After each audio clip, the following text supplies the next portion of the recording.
Hi, everyone. Thanks for coming to our talk on one pipeline to rule them all, unified multimodal and AI data processing. I'm Sammy Sidhu. I'm one of the creators of the Daft project and co-founder and CEO of Eventual, the company behind it. My background is in computer vision and high-performance computing. I was a researcher at Berkeley and then commercialized a lot of my research into self-driving applications. So building a company around that, selling to Tesla, and then working at a few other places, working on training infrastructure and data infrastructure. Hi, everyone, and I'm Colin. I'm one of the engineers at Eventual. I work on Daft, which is what we're going to tell you about today. Previously, I worked at some fintech and crypto companies like Stripe and Coinbase, where I used a lot of Apache Spark and did not like it. And therefore, that's one of the reasons why I joined Eventual today. I work on the distributed execution of Daft, making it really, really good on a bunch of clusters when processing multimodal data, which we'll talk to you about today. Cool. Before we go into Daft and some applications that you might want to use it for, I want to give like a quick history of a recent history of data. And so in the 2010 era of data processing, we call this like the big data era. A couple of unique things happened. One is that storage got really, really cheap. So with technologies like Hadoop file system and S3, it was much cheaper to store things. But we also got really good distributed technology primitives. So things like MapReduce and Spark became widely usable. And at the same time, we also had things like logs from web, and mobile use just exploded. And at this point, I think every company, if you guys remember, called themselves a data-driven company. And yeah, essentially what happens is on the left side here, you have all of the raw data, things like clickstream, app logs, transactions, IoT, and all the data is just very messy and stored in essentially silos. And what we would have to do with that is run a process called, you guys can guess it, ETL. And what we do is kind of get this raw data and transform it, do things like normalize, join, model schemas, and put it into the middle, which we call our clean data. And this is kind of what most companies would call their source of truth. Now with this clean data, we would then want to run an application on it, and this typically was the analytics. And so folks like analysts and product managers would live in SQL and essentially write SQL queries on top of this clean data and power things like dashboards or do recurring reports. Now, just a few years later, we kind of a few new things happened during this time. One is that deep learning kind of went mainstream. Now we had like ways to train computer vision models or multi-layer perceptrons and stuff like that. And we also had cloud GPUs going mainstream. You can now essentially go on AWS and get, I think at the time it was like a P2 instance. And because of this, teams moved away from just trying to understand the past and do things like dashboards to try to predict the future. And so we started doing things like forecasting, recommendations, ranking, fraud detection. And so we went from just the past to trying to predict the future. And the process is also very similar to what we do for analytics. We have to get this raw, messy data, and we now not just have to clean it, we have to do things like generate more features. We have to kind of split this data into things like train, test, and val, so we make sure we can actually understand how we're doing in performance. And the output of all of this is that we would then train a model and then deploy it. And the cool thing is once we deploy these, like let's say a forecasting model or an ETA model, is that when this model is deployed in production, it actually generates new insights and more labeled data for us to kind of feed back and make a closed loop. So understanding how our model is doing in production can actually make our system overall better. And so this became less of like a one-time task or a one-off thing to something that's more of like a living organism within your organization. Okay. Now we're in 2025, and I don't know what era we're in, AIOps, LMOps, like who knows, right? But there's a couple of new things here, right? One is that we have things like ChatGPT and Claude and these really powerful large language models that are incredibly powerful. But another thing we have that's also incredibly powerful are visual language models now. There are things like, I'm sure you guys have heard it around the conference. It's like you have things like essentially like Colquin and these other visual language models that can actually understand both text and vision. And the cool thing with these types of models is that it lets you tap into kind of the data in your business that previously was kind of like unusable. Things like PDFs, images, audio, video, things like your Zoom calls, things like email directly. And so part of this process now, going from left to right, is we actually deal with these raw artifacts, and then we use these models to kind of extract information, summarize them, but then also generate embeddings to kind of power these other AI applications that do things like retrieval and RAG. And the interesting part of this too is that there is still a closed loop. These models themselves actually generate more data. I'm sure you've seen those summaries and different parts of these LLM generate, and this kind of closes the loop inside of it. So we actually also have this ecosystem here. And so what's kind of the problem right now? One is that there isn't really a great tool for this. The data tools kind of speak SQL analytics, and the ML tools kind of think about the granularity of experiments and models. And so neither tools really handle this like transformation of this messy data. And so what's the ask? We need an engine that's kind of built for this type of data that can treat models as first-class citizens, run really close to object storage, which, where everyone's storing their data, and can actually utilize CPU and GPUs very effectively. And that's why we built Daft, which we'll introduce a little later into this talk. Okay, so one of the modalities I kind of want to go deeper in to kind of explain the value prop is documents.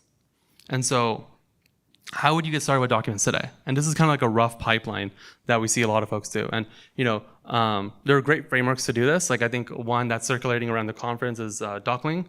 There's a few other ones too, but they're great to get started, great to use, and I'll kind of walk through how they work. So when you use typical pipeline, you start with like a document on your laptop. With that document, you go through a document processing library. And this will kind of get the document, kind of split up into pages, extract things out like tables and figures.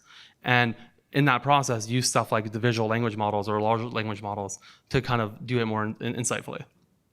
And then from that, we can actually separate the text components and the image components, and then run these different pipelines for each one to then be able to like put it into a system that we can then retrieve from. So on the text side, we will first get that text and then actually break it up into chunks, like relevant pieces of context that a language model might actually want to use.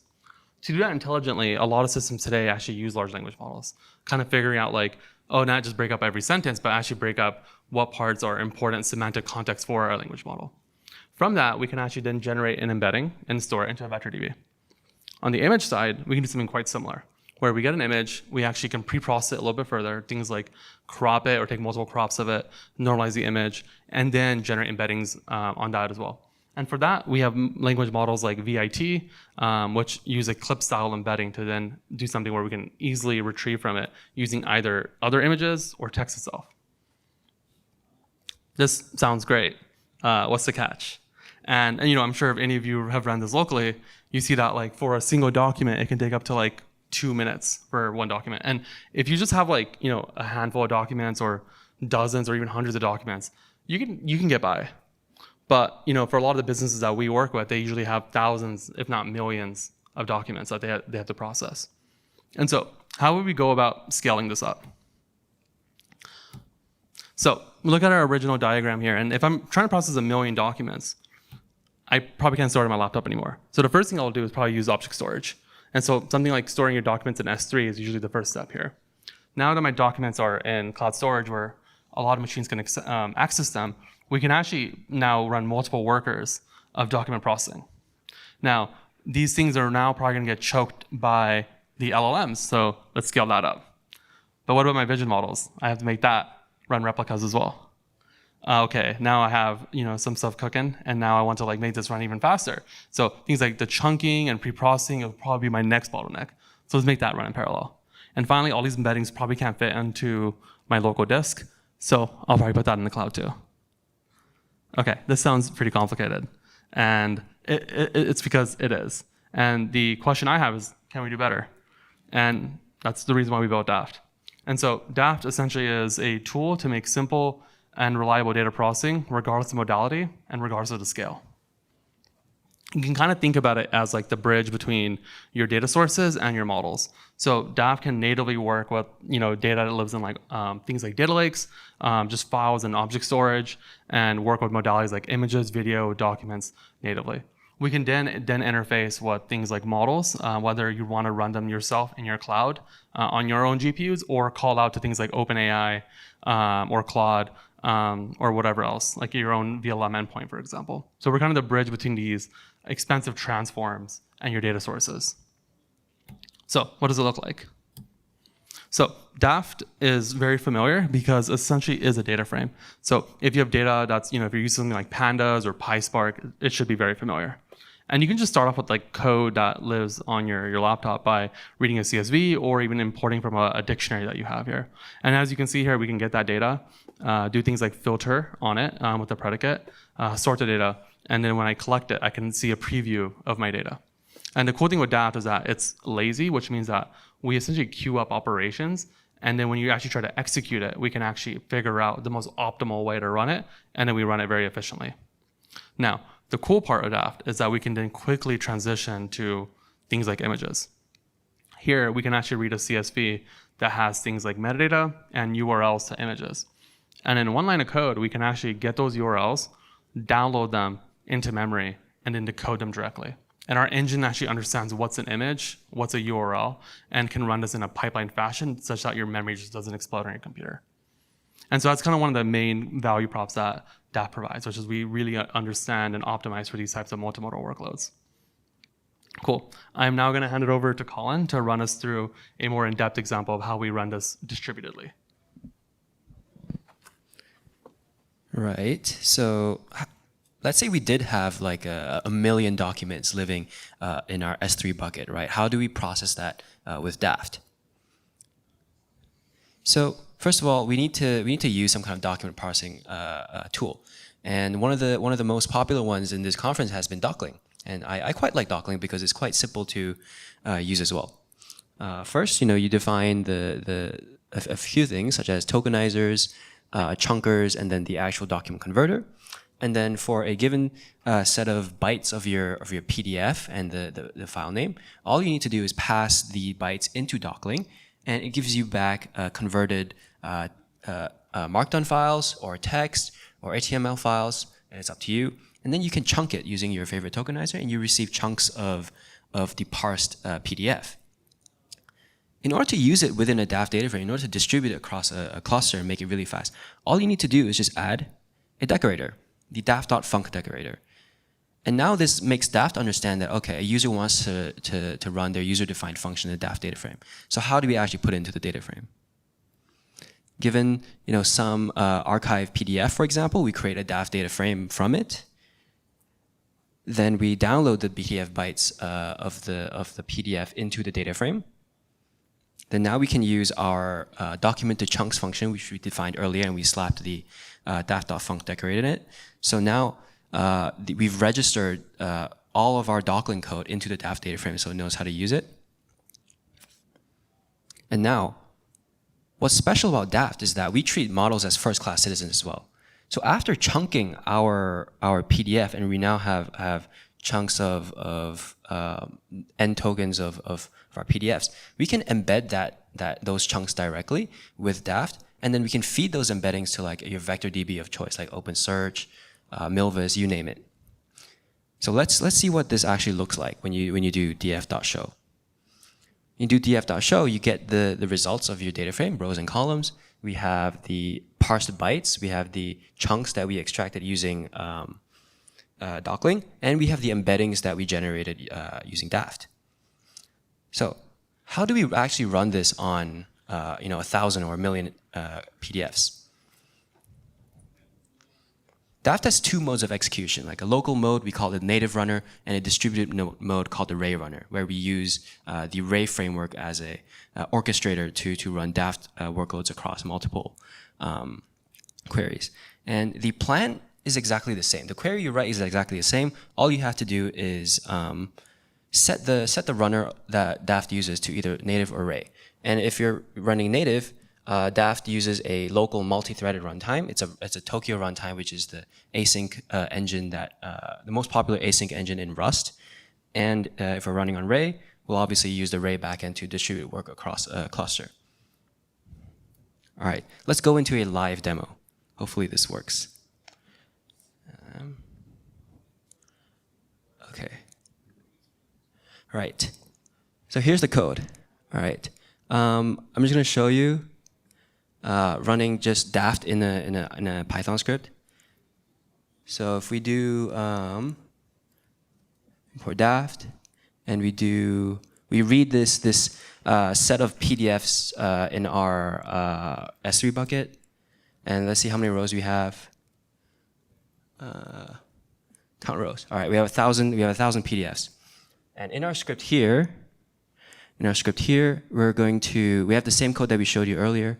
We have the UDF that processes our PDF. We have the embedder that embeds each chunk of the PDF. And then for this demo, we're just going to write to local Parquet files with all the embeddings. All right. And let's actually run it. So let's submit this job to the array cluster. And in our cluster, let's see what that looks like.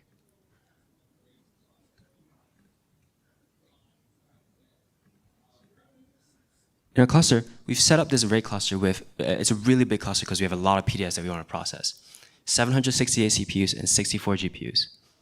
And just to give a quick side note, because this is going to take a bit of time, I don't know how much, let me actually explain, why do we need this? Why can't we just use Spark or something? Why can't we just do this ourselves, right? Why can't we just spin up our own Python scripts and then orchestrate it ourselves? Back to the slides. So Spark was catered towards analytical workloads, tabular workloads, right? You have maybe a 100 gigabyte table, and you want to run aggregations and filters over it to calculate things like statistics. Or how much revenue did this store sell in this period of time, right? It's a lot of aggregating. Your rows are typically like 100 KB max, right? You're containing strings, numbers, in64s, etc. And the cardinality of the data reduces over time. Aggregations reduce the size of the data, they reduce the number of rows of the data, filters do the same. But in multimodal workloads, what does that look like? What happens when you have images in each row, PDFs in each row, and you're doing chunking, you're doing embedding on each row? It's a bit different, right? Every single download of a URL, every single decode of a URL of an image, every single time you encode something with a model, that requires a lot of memory allocations, a lot of heap allocations, a lot of large decompressions, and this is going to explode in memory. And if you just give a workload like this to Spark, if you write your UDFs in Spark, it's not going to understand that, hey, I'm actually processing really, really, really big things in each row. And you're going to encounter the classic problem, right? 1,000 images are very, very different from 1,000 in64s, right? And when you write your own custom Python scripts to distribute, or when you use Spark to distribute, you're likely going to have to tune a lot of the workloads yourself. You're going to have to do things like repartitioning. You're going to have to manage the memory. You're going to have to, personally, I've had to set the executor memory on each Spark executor to like 10x the actual memory on that node, because it just didn't know that I'm processing really, really large amounts of data. But in Daft, we take a different approach. Instead of needing you to repartition your data, instead of needing you to figure out what the batch size needs to be for this UDF, we do it automatically.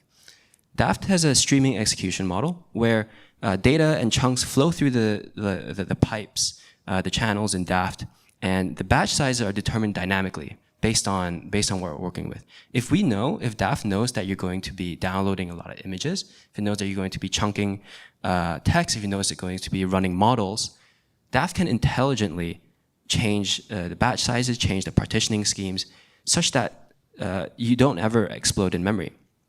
Right? This gives us 10x increase in throughput in many cases versus existing frameworks like Spark. Right.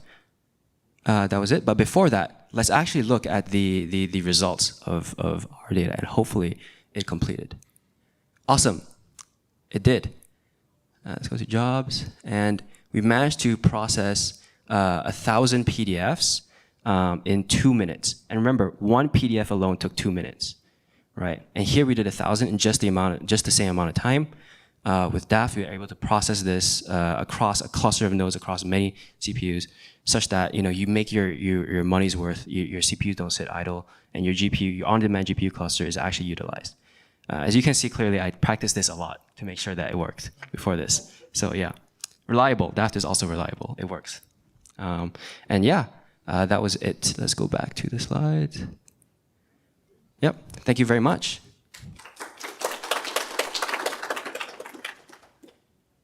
Question? I was wondering, for the embedding step, Yeah. do you guys handle, for example, rate limiting Yeah. natively? Yeah. So the embedding step. Let me go to the code. The embedding step, we do handle rate limiting locally. It depends on whether the embedding is actually calling out to a different API, like a remote inference server or like a local GPU. It's more important, especially for remote APIs like OpenAI or Cloud, because you don't want to get rate limited. You want to respect it.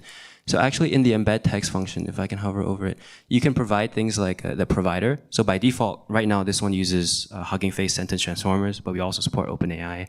You can also choose a model. And in the options, you can provide things like max concurrent requests, retries, so on and so forth.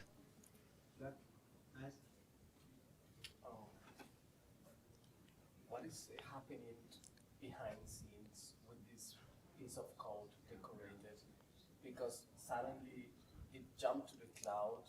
Yeah. It is running on a Rust infrastructure, like something like, so you should have some kind of a cluster.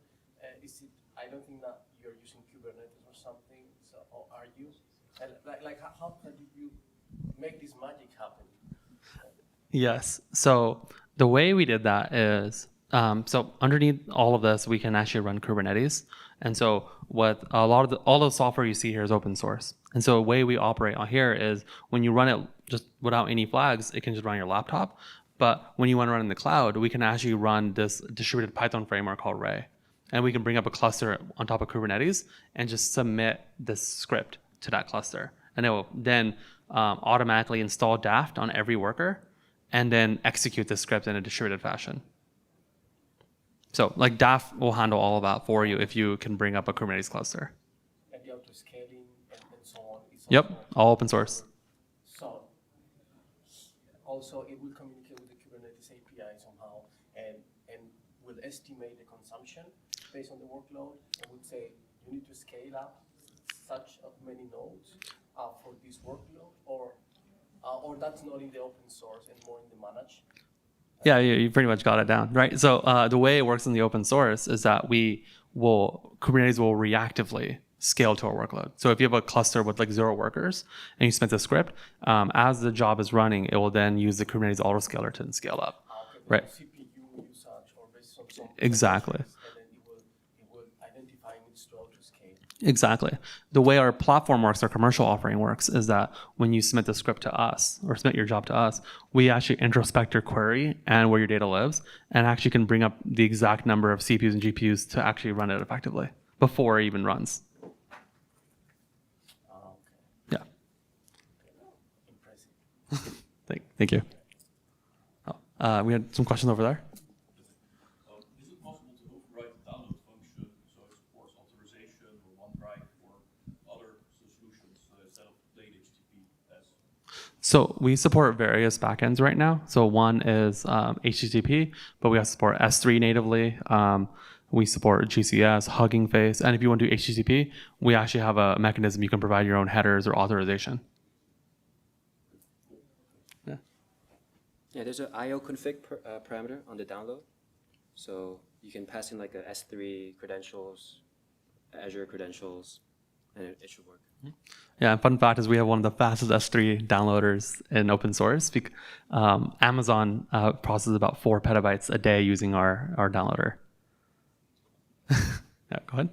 Are you using object storage for that, the open source bit, or are you using something else? We are using our own. Yeah. So yeah, one of the main things is that one of the key things for Daft that we wanted to support is that you might actually use different credentials depending on what table you're reading. Or if you're doing like, let's say a volume mount on like a catalog, you might want to use a different credential there. And the object store create doesn't really support that very well. It uses like a lot of environment variables. Yeah. So we actually scope. We can actually do individual like URL download or Parquet reads scope credentials scope to in one call. Any more questions?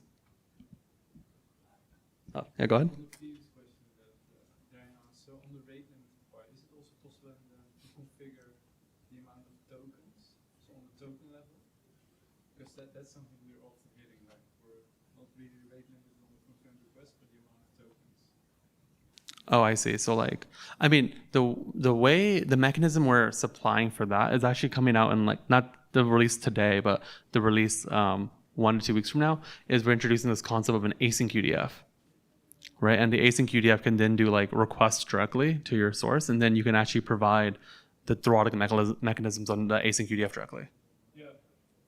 Yeah, so I was thinking of paying like a semaphore that handles the amount of tokens that are going in and already been received. Yeah, we actually have a case study on our website by Essential AI, and we processed 24 trillion tokens for them. Yeah. And that's one of the mechanisms they use. They use a semaphore within the UDF to then control that exactly. Yeah, you're on the right path. Yeah, so I'll check it out. But yeah, it's one of our blog posts that just came out last week.